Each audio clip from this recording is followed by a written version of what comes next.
देखिए, जो चैप्टर 15 है बीएनएसएस में, वही चैप्टर सीआरपीसी में 14 हुआ करता था। और मैं हिंदी और इंग्लिश दोनों भाषाओं के शब्द यूज करूंगा, तो हिंदी भाषियों के लिए ये मत सोचना कि यहाँ पे केवल इंग्लिश में लिखा है तो इंग्लिश में ही बताया जाएगा। मैं दोनों भाषाओं के शब्द यूज करूंगा।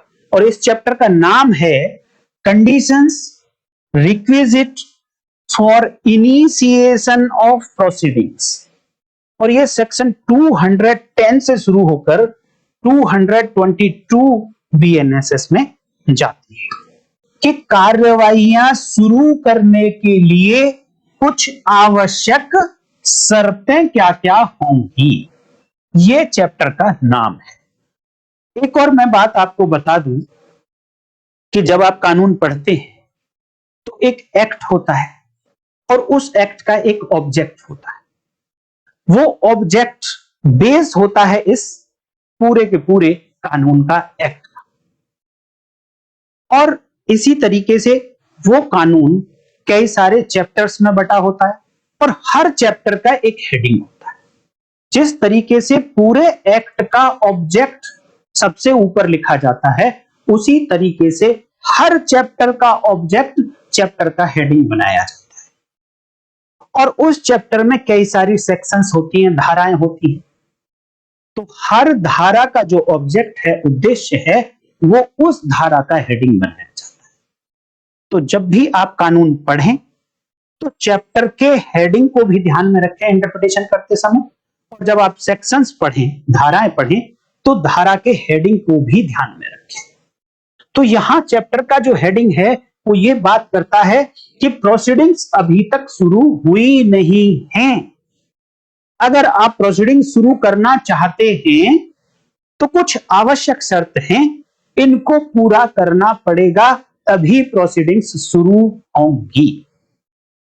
कंडीशंस को फुलफिल नहीं किया गया जो इस चैप्टर में लिखी हैं, तो माना ही नहीं जाएगा कि प्रोसीडिंग शुरू हो गई हैं। ये बात करता है चैप्टर नंबर 15 बीएनएसएस का हेडिंग।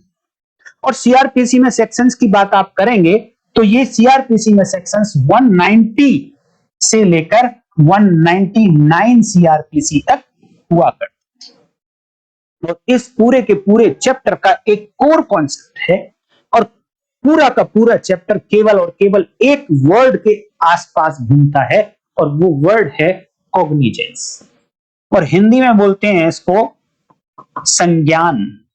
और इसके बारे में आपको जानना चाहिए। आज की वीडियो में मैं आपको ये बताऊंगा कि इससे रिलेटेड हम क्या क्या बातें पढ़ेंगे और क्यों उन बातों को पढ़ना आवश्यक है। देखिए, एक तरीके से इसको हम कह सकते हैं कि ये स्कीम होगी हमारी चैप्टर नंबर 15 को पढ़ने की, कि चैप्टर नंबर 15 को पढ़ते पढ़ते हम लोग कितनी बातों का ध्यान रखें। सबसे पहली बात जानेंगे what is cognizance, meaning of cognizance. भाई कॉग्निजेंस संज्ञान होता क्या है, उसका अर्थ क्या होगा। फिर जानेंगे हम stages of criminal proceedings. Criminal proceedings में क्या क्या स्टेज होती है, वो इसलिए भी जानना जरूरी है क्योंकि कॉग्निजेंस अपने आप में एक स्टेज है। इससे पहले कौन सी स्टेज होगी, इसके आगे कौन सी स्टेज होगी, कब कहा जाएगा कॉग्निजेंस हो गया है, तो इस तरीके की बातें हम लोग जानेंगे। Why cognizance is required to know or to be taken? संज्ञान का जानना क्यों आवश्यक है, क्यों यह जानना आवश्यक है कि संज्ञान लिया जा चुका है। मैं ब्रीफ बता देता हूं संज्ञान के बारे में कि संज्ञान का मतलब है, कॉग्निजेंस का मतलब है कि मैजिस्ट्रेट साहब ने जो भी इंफॉर्मेशन उनके सामने आई है उस पर अपना माइंड अप्लाई कर लिया है। और माइंड अप्लाई करने के बाद उनको लगा, जो भी मटेरियल उनके सामने था उसको पढ़ने के बाद, माइंड अप्लाई करने के बाद उनको लगा कि कहीं ऑफेंस हो गया है, अपराध घटित हो गया है, ऐसा ये प्रदर्शित करती हैं बातें जो उनके सामने रखी है। क्यों इसकी जरूरत पड़ी, बिना इसके ही हम क्यों चार्ज पे आर्गुमेंट नहीं कर लेते, बिना इसके ही क्यों हम ट्रायल नहीं चला लेते, बिना इसके ही हम क्यों सजा नहीं देते थे, क्या किसी को बरी नहीं कर देते। वो इसलिए नहीं कर देते कि जितनी भी प्रोसीडिंग्स चार्ज के आगे की, चार्ज पे तो फिर भी कुछ होता है, चार्ज के आगे जितनी भी प्रोसीडिंग्स होती हैं, जो ट्रायल जिसको कहा जाता है, ट्रायल चलता है काफी लंबे समय तक, लेकिन पूरे के पूरे ट्रायल में कहीं भी ये नहीं देखा जाता कि ऑफेंस हुआ भी है क्या कोई। जिस पर्सन को ट्राई किया जा रहा है किसी अपराध के लिए, क्या वो अपराध हुआ भी था क्या, पूरे ट्रायल में कहीं नहीं देखा जाता। फिर लास्ट में केवल और केवल जजमेंट के टाइम पे देखा जाता। तो एक इंपॉर्टेंट स्टेज है कॉग्निजेंस की, जहां सबसे पहले मैजिस्ट्रेट को यह चेक करना है कि जो भी मटेरियल उनके सामने रखा गया है कि इस पर ट्रायल चलाया जाए, इस पर इंक्वायरी की जाए, जांच या विचारण किया जाए, उन सब से कोई ऑफेंस बनता भी है क्या। अगर हां बनता है तभी हम आगे बढ़ेंगे। अगर उस इंफॉर्मेशन से ही ऑफेंस नहीं बनता, अपराध का कॉन्स्टिट्यूशन नहीं होता, तो भाई आगे जाके आपने ट्रायल चला भी लिया तो आप क्या करेंगे? कोर्ट का टाइम वेस्ट, पार्टीज का टाइम वेस्ट, एक्यूज की हरासमेंट, अल्टीमेटली उसका रिजल्ट हमें पहले तो नहीं पता है कि अगर ऑफेंस ही नहीं हुआ तो आप सजा किस बात की दे देंगे उसको। तो सारी प्रोसीडिंग्स बेकार हो जाएंगी। इसलिए कॉग्निजेंस अपने आप में एक कंपलसरी और इंपॉर्टेंट स्टेज है।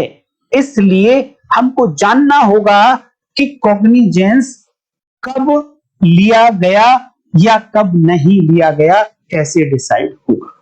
और इससे रिलेटेड माननीय high courts and supreme court की क्या क्या जजमेंट्स होंगी उसके बारे में बात करेंगे। और बात करेंगे कि ये जो कॉग्निजेंस हो सकता है, संज्ञान जो हो सकता है, मजिस्ट्रेट साहब जो कॉग्निजेंस ले सकते हैं, ये कौन कौन सी इंफॉर्मेशंस पर ले सकते हैं, क्या क्या डॉक्यूमेंट होंगे जिन पर कॉग्निजेंस ले सकते हैं, दैट इज कि वो सोर्स क्या होंगे जिन पर कॉग्निजेंस लिया जा सकता है। देखिए कुछ एग्जांपल्स, मैं प्रैक्टिकल एग्जांपल्स आपको बताऊंगा जहां पर यह कहा जाएगा कि मैजिस्ट्रेट साहब ने अब कॉग्निजेंस ले लिया है। क्योंकि ये एग्जैक्ट ऑर्डर करना कि I have taken cognizance of such and such offence, ऐसा एग्जैक्ट ऑर्डर करना कोई जरूरी नहीं है। मैजिस्ट्रेट साहब के कंडक्ट से, कोर्ट के कंडक्ट से भी पता चलेगा कि उन्होंने कॉग्निजेंस ले लिया है या नहीं लिया है। और अगर उन्होंने ऐसा एग्जैक्ट ऑर्डर नहीं किया लेकिन कंडक्ट से लगता है कि हां कॉग्निजेंस हो गया है, देन इसके आगे की प्रोसीडिंग शुरू हो सकती है। और अगर कंडक्ट से लगता है कि अभी तो कॉग्निजेंस ही नहीं हुआ, तो आगे की प्रोसीडिंग्स फिर नहीं हो सकती। तो इसलिए मैं आपको प्रैक्टिकल एग्जांपल दूंगा कि कब कहा जाएगा कि मैजिस्ट्रेट हैज टेकन कॉग्निजेंस और कब कहा जाएगा कि the magistrate has not taken cognizance, means is yet to be taken. और बातें करेंगे कि कौन पर्सन होंगे जो कॉग्निजेंस ले सकते हैं, कौन कौन सी कोर्ट होंगी, मैजिस्ट्रेट ही ले सकते हैं या कोर्ट ऑफ सेशन भी कॉग्निजेंस ले सकते हैं। ये सारी बातें मैं यहां नेक्स्ट वीडियोस में करूंगा। देखिए बहुत सारे लोगों का यह कहना है कि जब सेक्शन 190 सीआरपीसी पढ़ी या उसकी करस्पॉन्डिंग सेक्शन 210 पढ़ी, तो उसमें वर्ड यूज हुए हैं the magistrate may take cognizance, वहां वर्ड यूज हुआ मे। और इस मे के कारण आप लोग ऐसा सोच सकते हैं कि ये तो मैजिस्ट्रेट साहब की डिस्क्रिशन है कि वो कॉग्निजेंस लें या ना लें। मैं इस पर अच्छे से बात करूंगा नेक्स्ट वीडियोस में, जिससे आपको समझ आएगा कि इस मे का मीनिंग क्या है। एक्चुअल में डिस्क्रिशनरी है ये या वो बाउंड होंगे कॉग्निजेंस लेने के लिए, कब बाउंड होंगे, कब डिस्क्रिशन होगी उनकी, इसके बारे में बात करेंगे। और बात करेंगे cognizance versus issue of process. देखिए दोनों बातें अलग अलग हैं, कॉग्निजेंस लेना और प्रोसेस इशू करना। प्रोसेस इशू करने का मतलब एक्यूज को सम्मन इशू कर देना, वारंट इशू करना, वो प्रोसेस में आता है। तो ये कब इशू होगा प्रोसेस और कॉग्निजेंस कब होगा, दोनों में डिफरेंस है। ये बात होती है चैप्टर नंबर 15 में और इशू ऑफ प्रोसेस की बात होती है चैप्टर नंबर 16 में। इनके बारे में डिटेल से बात करेंगे। देखिए हमारे कानून में जो केस इंस्टीट्यूट होता है वो दो तरीके से होता है। एक केस इंस्टीट्यूट होता है अपॉन पुलिस रिपोर्ट और दूसरा केस इंस्टीट्यूट होता है otherwise then on police report. यानी पुलिस रिपोर्ट का एक तरफ और पुलिस रिपोर्ट के अलावा जितनी भी इंफॉर्मेशन आएंगी और उनको कॉग्निजेंस लिया जाएगा वो प्रोसेस एक तरफ। तो जहां पुलिस रिपोर्ट पर कॉग्निजेंस लिया जाना है वहां तो बहुत ही थोड़े क्वेश्चंस खड़े होते हैं जब पुलिस रिपोर्ट पर कॉग्निजेंस लिया जाएगा। और पुलिस रिपोर्ट की डेफिनेशन कहां दी गई है बीएनएसएस में? सेक्शन 2 सबसेक्शन 1 और क्लॉज टी फॉर टेंगो, वहां पर पुलिस रिपोर्ट की डेफिनेशन दी गई है। और अगर ये डॉक्यूमेंट मजिस्ट्रेट साहब के सामने आया है तो बहुत ही थोड़े क्वेश्चन हैं जहां पर खड़े होते हैं। बट जो दूसरा पोर्शन है otherwise then on police report, जिसमें से भी सबसे ज्यादा प्राइवेट कंप्लेंट की बात होती है, प्राइवेट कंप्लेंट के ऊपर जब कॉग्निजेंस लिया जाना है तो बहुत सारे एग्जाम्पल मिलेंगे और क्वेश्चंस भी आपको वहीं से सीखने को मिलेंगे। और कॉग्निजेंस के बारे में जो कॉन्सेप्ट मिलेगा आपको वो वहीं से सीखने में मिलेगा। जब आप कंप्लेंट पर कॉग्निजेंस की बात करेंगे तो कंप्लेंट की डेफिनेशन देख लीजिए, section 2 subsection 1 clause H for hotel BNSS में लिखा गया। देखिए, जब कॉग्निजेंस पुलिस रिपोर्ट पर लिया गया या फिर कॉग्निजेंस कंप्लेंट पर लिया गया, दोनों के प्रोसेस में थोड़ा सा डिफरेंस है। तो वो डिफरेंस क्या होगा उसके बारे में भी बात की जाएगी। तो इन सारी बातों को आप लोग पढ़कर आएंगे, आज ही नोट कर लेना आप इन सारी बातों को। आप जब इन सारी बातों को आज ही नोट कर लेंगे तो फिर आप आगे से इनको एटलीस्ट पढ़ के तो आएंगे। देखिए, एक कॉन्सेप्ट मैं अभी आपको बताता हूं, बहुत कम लोगों को पता है इसके बारे में। देखिए, पुलिस के पास एक कॉग्निजेबल ऑफेंस की इंफॉर्मेशन आती है तो पुलिस क्या करेगी?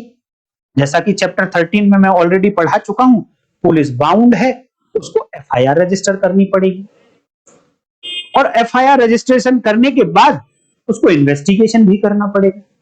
और इन्वेस्टिगेशन करते करते करते करते जब उन्होंने कंक्लूड किया तो अब पुलिस पाती है कि कॉग्निजेबल ऑफेंस की बजाय नॉन कॉग्निजेबल ऑफेंस हुआ था। क्या हुआ था? नॉन कॉग्निजेबल ऑफेंस हुआ था। अब यहां पर जब इन्वेस्टिगेशन कंक्लूड हो गया तो 193 बीएनएसएस करस्पॉन्डिंग टू 173 सीआरपीसी ये कहती है कि जल्दी से जल्दी अब आप पुलिस रिपोर्ट बना दीजिए। अब ऐसे नॉन कॉग्निजेबल ऑफेंस की पुलिस रिपोर्ट जाएगी। अब ये पुलिस रिपोर्ट नहीं कहलाएगी, ये बात आप माइंड में सेट कर लीजिए। सेक्शन 2 सबसेक्शन 1 और उसकी क्लॉज टी फॉर टेंगो, जहां पर पुलिस रिपोर्ट की डेफिनेशन दी गई, वो वाली पुलिस रिपोर्ट ये नहीं कहलाएगी।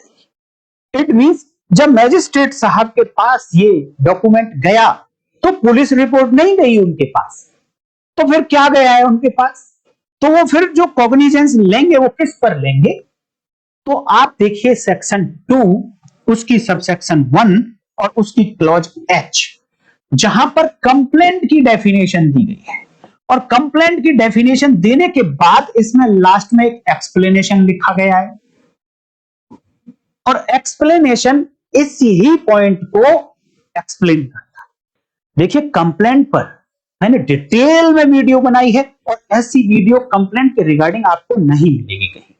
आप कुछ भी अगर सर्च मारना चाहते हैं मेरे चैनल से रिलेटेड तो आप जैसे कि कंप्लेंट लिखें और कंप्लेंट सेक्शन 2 सबसेक्शन 1 और क्लॉज डी हुआ करती थी सीआरपीसी में, उस समय मैंने ये वीडियो बनाई है।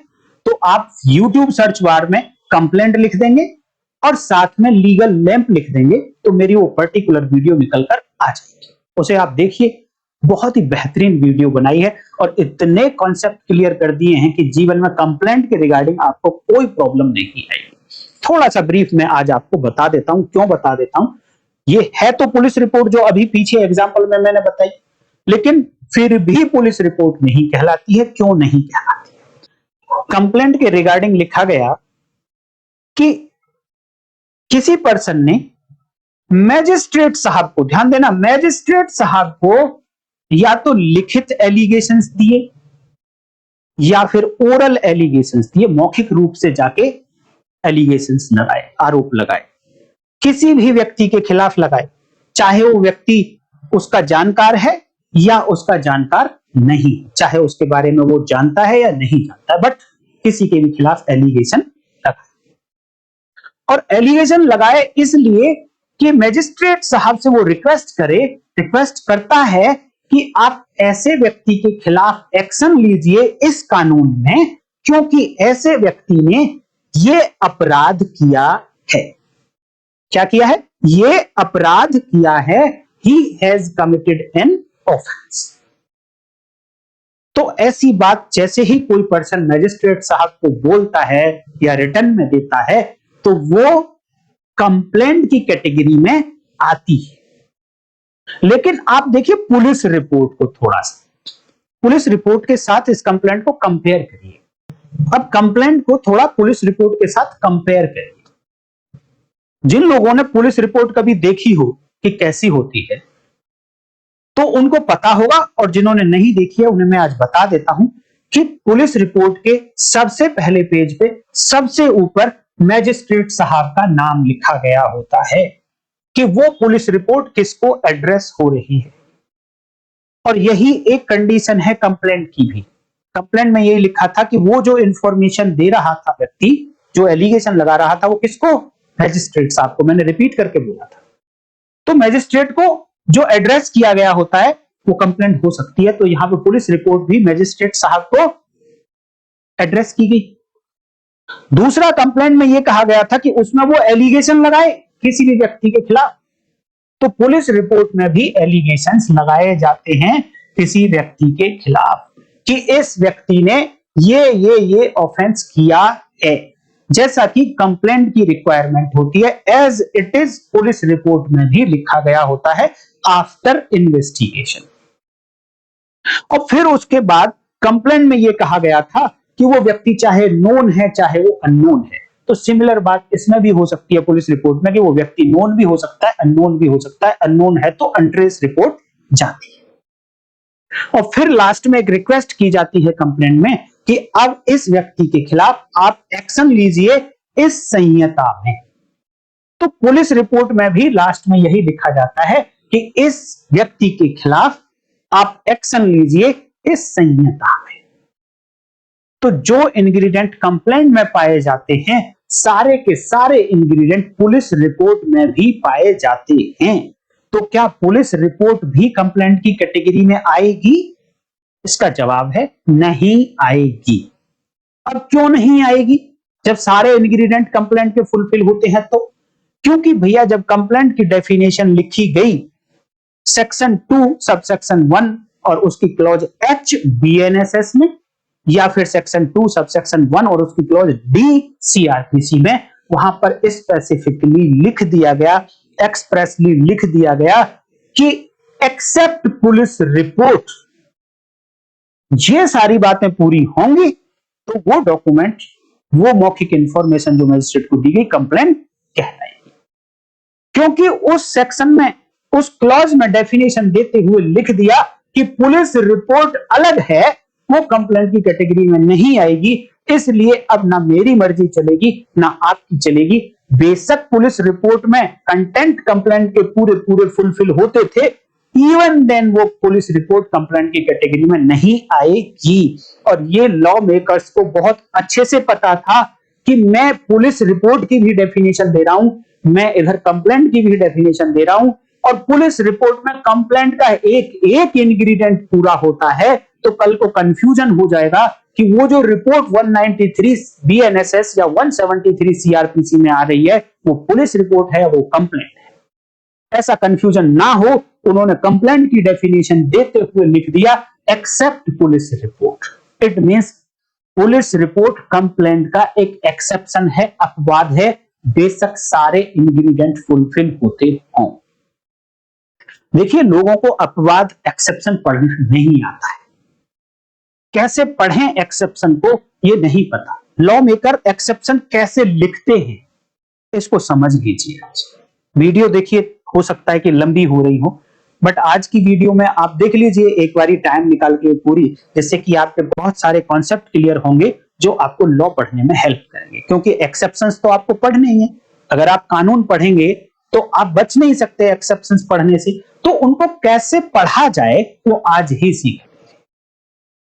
पहली बात कि कोई एक प्रोविजन लिखा जाएगा, ये प्रोविजन लिख दिया कि इसमें ये बातें होनी चाहिए, और इसके बाद लिखा जाएगा, यहां पे प्रोवाइजो लिखा जाए या एक्सेप्शन लिखा जाए, यहां पे फिर वो नीचे लिखा जाता है अपवाद या एक्सेप्शन।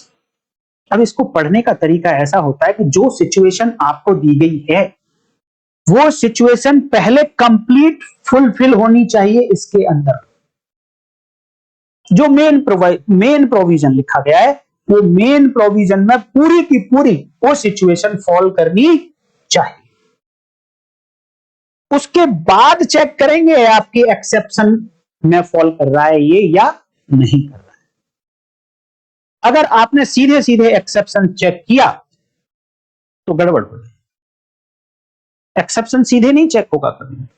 जैसे कि मैंने अभी बताया कि कोई डॉक्यूमेंट कंप्लेंट की कैटेगरी में आता है नहीं आता है, पहले आपको यह चेक करना है, और अगर कंप्लेंट की कैटेगरी के सारे इंग्रेडिएंट उस डॉक्यूमेंट में हैं तो देन आपको चेक करना है कि इसका एक्सेप्शन पुलिस रिपोर्ट तो नहीं है ये। इसी तरीके से अगर कोई सिचुएशन एक प्रोविजन में फुलफिल कर जाएगी पूरी की पूरी, देन आपको चेक करना है कि अब ये एक्सेप्शन में आता है या नहीं आता। इस बात को ध्यान रखना, जब भी आप कभी पढ़ेंगे ना एक्सेप्शन को और इस तरीके से पढ़ेंगे तो आप देखना एक अलग इंटरप्रिटेशन और एक सही इंटरप्रिटेशन निकल कर आएगी। तो लॉ मेकर्स ने देखिए पता था कि पुलिस रिपोर्ट और कंप्लेंट में कंफ्यूजन ना हो जाए, इसलिए कंप्लेंट की डेफिनेशन में उन्होंने लिख दिया कि पुलिस रिपोर्ट कंप्लेंट नहीं।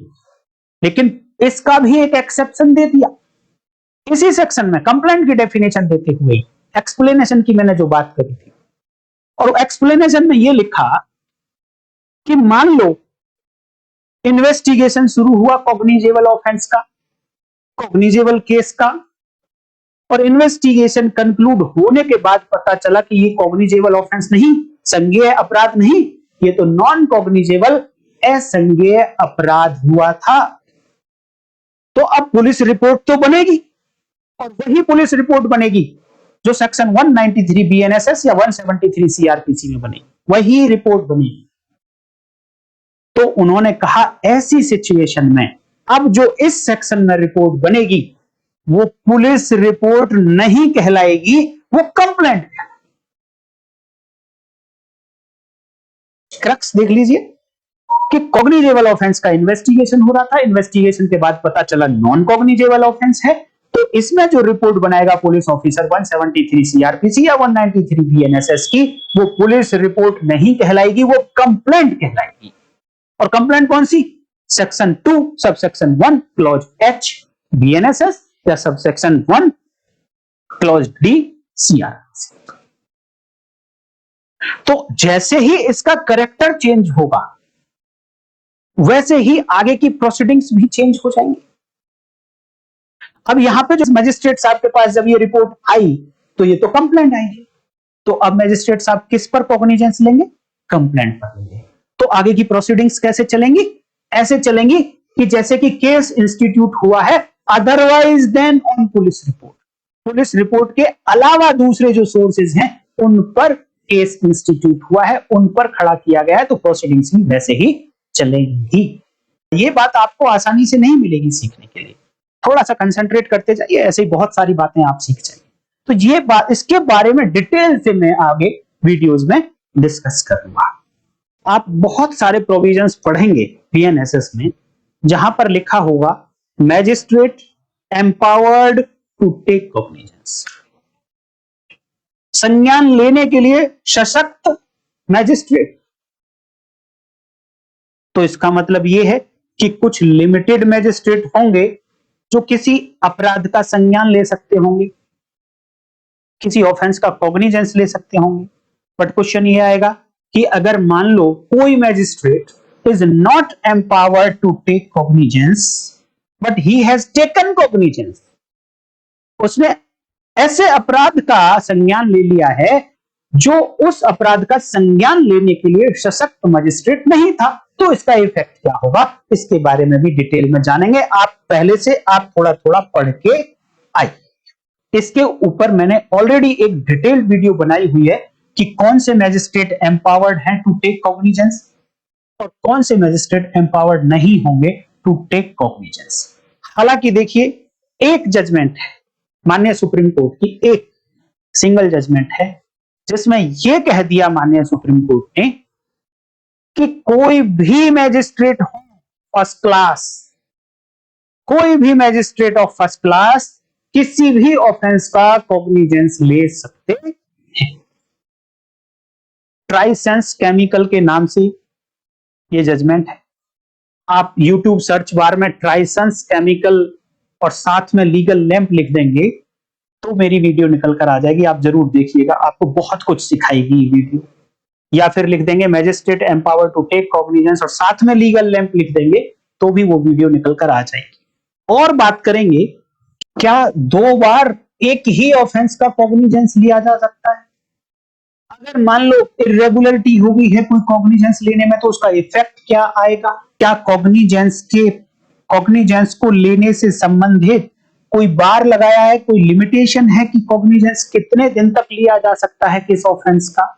और बात करेंगे कि स्पेशल कोर्ट्स कॉग्निजेंस ले सकती हैं या नहीं ले सकती हैं, क्योंकि स्पेशल कोर्ट्स जो होती हैं वो जनरली एएसजे लेवल के होते हैं, एडिशनल सेशन जजेस होते हैं, और जनरली बोला गया है कि एडिशनल सेशन जजेस without committal of case cognizance नहीं ले सकते।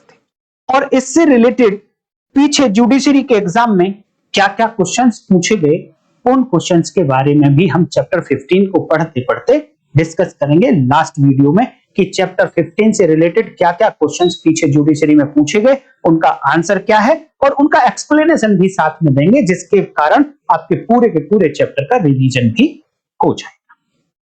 आप कहोगे कि ये क्या बात हुई कि आपने तो आज की वीडियो में कुछ बताया ही नहीं। ऐसा मत कहिए कि मैंने आज की वीडियो में कुछ नहीं बताया। जिन लोगों ने पूरी वीडियो देखी है, जो यहां तक वीडियो देख रहे हैं, आप धन्यवाद के पात्र हैं, और इसका मतलब आप लोग सीरियस हैं लॉ सीखने में, और आज की वीडियो से भी बहुत कुछ ऐसा सीख गए होंगे जो आपने पहले नहीं पढ़ा होगा। तो यहां तक वीडियो देखने वालों से फिर एक बार रिक्वेस्ट मेरी कि जैसे जैसे मैं वीडियो में बताऊंगा कि अगली वीडियो में इस पर बात करेंगे, तो उस टॉपिक को, उस सेक्शन को बेयर एक्ट में आप जरूर पढ़ के आइएगा। फिर देखिए आपके अंदर क्या बदलाव आते हैं। अब नेक्स्ट वीडियो में मैं जो बात करूंगा, सबसे पहले बात करेंगे सेक्शन 210, और 210 बीएनएसएस में बात करते करते हम बात करेंगे कि कॉग्निजेंस क्या होता है, कॉग्निजेंस के सोर्सेज क्या क्या हैं, किन किन पर कॉग्निजेंस लिया जा सकता है, और कौन कौन कॉग्निजेंस ले सकते हैं। इस तरीके की कुछ बातें नेक्स्ट वीडियो में करेंगे जो सेक्शन 210 बीएनएसएस से रिलेटेड होंगी। तो आप सेक्शन 210 की लैंग्वेज आप बेयर एक्ट में पढ़ के आइए, और वहां से जो क्वेश्चंस आप बना सकते हो वो क्वेश्चंस लिख लीजिए। वीडियो को देखते देखते अगर वो क्वेश्चंस के आंसर आपको ना मिले तो आप कमेंट करके जरूर बताइए। तो नेक्स्ट वीडियो तक के लिए नमस्कार, जय